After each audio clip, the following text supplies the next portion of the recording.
Hello! That section of the world that connects with me via YouTube.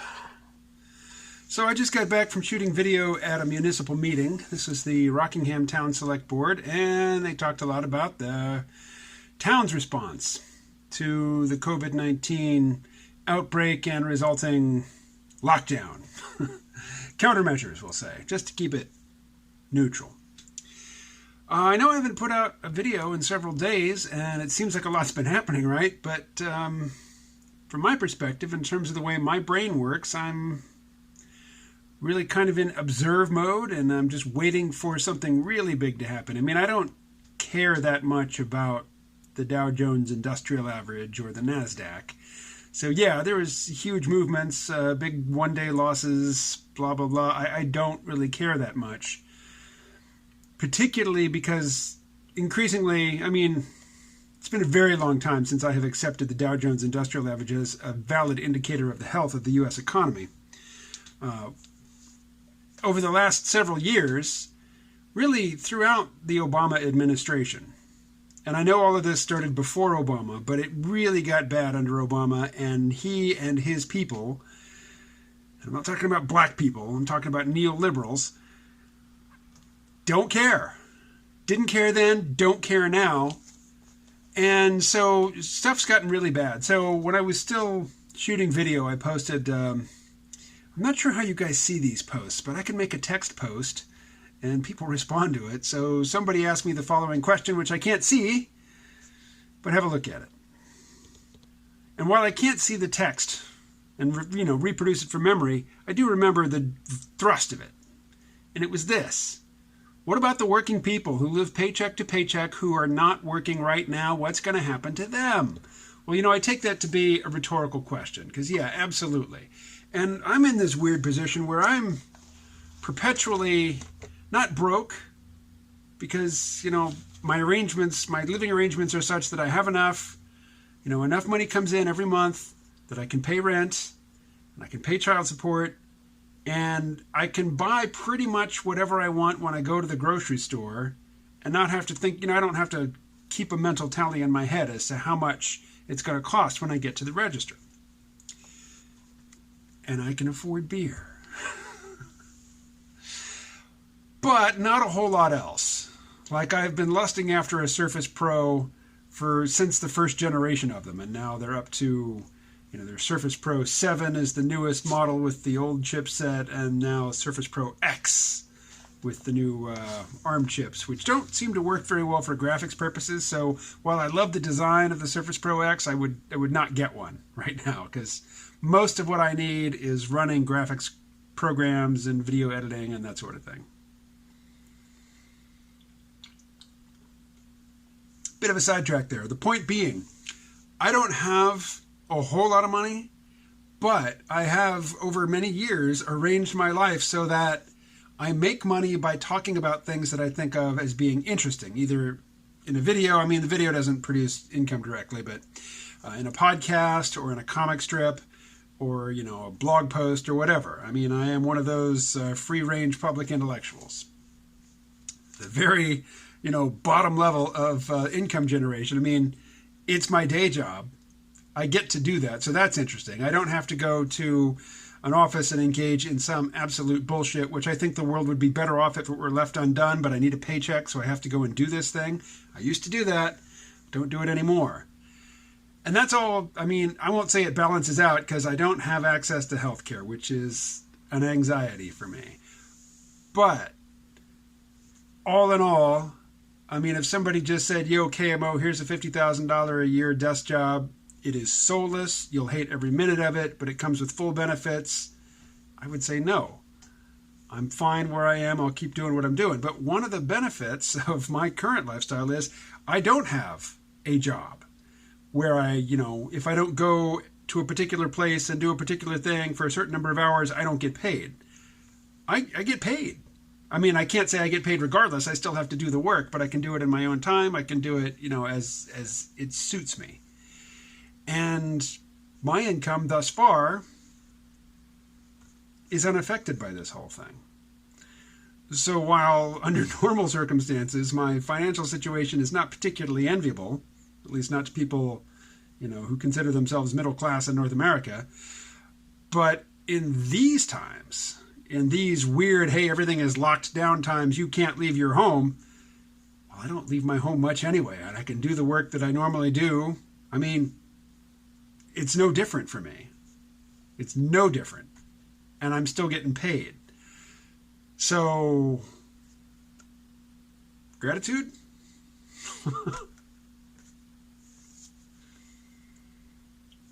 So here in Bellows Falls, I did get to see Parasite on Friday night. The movie theater is now closed. The town hall, which is in the same building as the movie theater, is closed. You are not allowed to come to town hall. Everything needs to go through the website. Or, if it just can't be worked out on the website, call. But the local government does not want any citizens walking in to the town offices. Schools are closed. We have places like a rec center here in town. It's closed. I think maybe even the bank. I live in a building with a bank or a credit union, and either they have gone to an all drive-through schedule or they weren't here. I forgot to look to see whose cars were in the parking lot this morning, but it's weird. Like the whole world has adopted my lifestyle, but they haven't spent years cultivating it such that you can stay home all day and still get paid. This is a weird interregnum. My plans haven't changed. I still want to move to Puerto Rico. I still want to do it in the first half of this year, just for tax reasons. But everything's up in the air. I mean, I could imagine a month from now, things will seem pretty normal. Or maybe even sooner than that. Eventually, people need money, small business owners, the decent ones are trying to keep paying their employees even though they're not bringing in any more income. And, most small businesses, particularly restaurants, which employ a lot of people, they run on thin margins. That can't go on for very long. And not every business owner is the decent sort who's going to do what they can to look after their employees for as long as they can. For a lot of business owners, employees are utterly disposable. So I could see, even if official statements from on high are saying stay home, stay in place, if people get desperate, particularly small business owners, they might just say, you know what, I'm going back.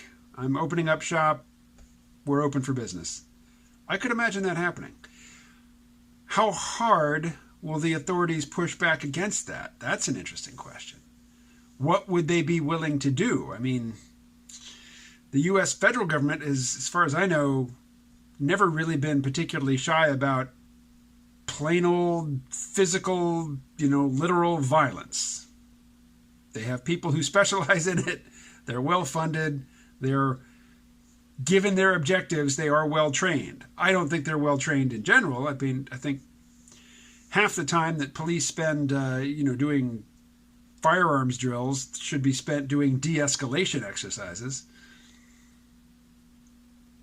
But from the perspective of a government which, asserts a monopoly on force, they have the credibility, to back up any threats of violence they might feel the need to issue. So the whole world, not the whole world, but, large swaths of society have been forced to adopt my lifestyle.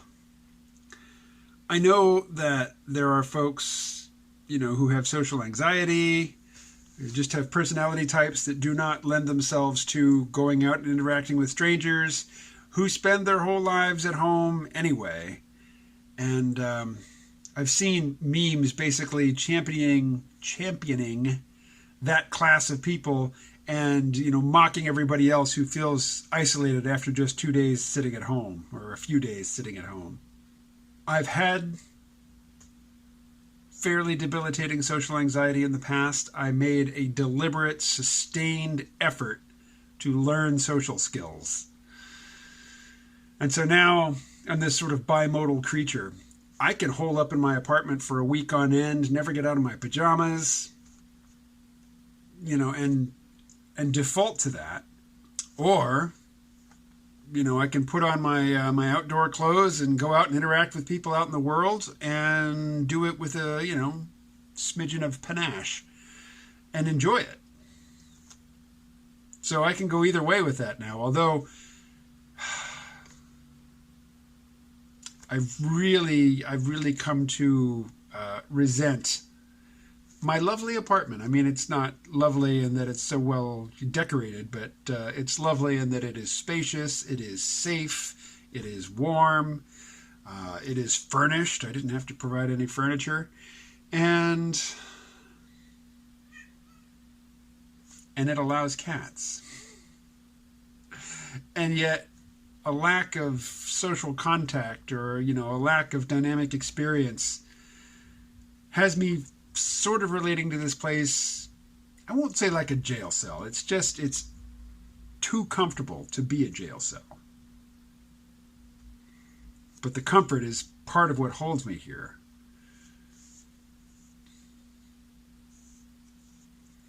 And so there is that part of my mind, because I've lived in a million different places, and I've been in this apartment for over 2 years, and I've been in this town for 4 years.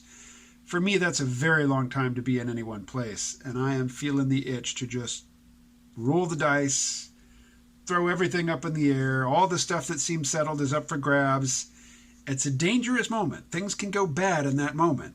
But at the same time, stuff that you are too comfortable to really risk, if you just, spin the wheel and everything is up for grabs, you can, luck into some really choice circumstances. And